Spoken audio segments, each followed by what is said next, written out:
Warrant of arrest laban sa ilang mambabatas ilalabas bago magpasko. Ang kabuuang detalye ng balitang yan nire-report sa atin ni Alegria Galimba. Inaasahang ilalabas na ang warrant of arrest laban sa ilang mga matataas na opisyal ng pamahalaan na umano'y sangkot sa flood control project scam bago magpasko.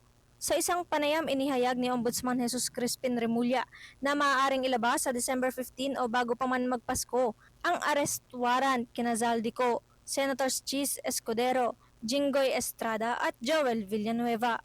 Kasama rin sa mahaharap sa kaso ang mga dating senador na sina Bong Revilla, Nancy Binay at Special Envoy to China na si Maynard Ngo. Paglilinaw ni Remulla may ilan man siyang kaibigan sa nabanggit, tiniyak niya na kanyang gagampanan ang kanyang tungkulin bilang ombudsman. Samantala, iimbestigahan naman ng ombudsman sina dating Senator Sani Angara at Grace Poe matapos madawit ang kanilang pangalan sa salaysay ni dating DPWH Yusek Roberto Bernardo na nakatanggap umano ang mga ito ng kickback mula sa manumalyang proyekto ng pamahalaan. Para sa D8 TV News, Alegria Galimba, diretso sa punto, walang paligoy-ligoy.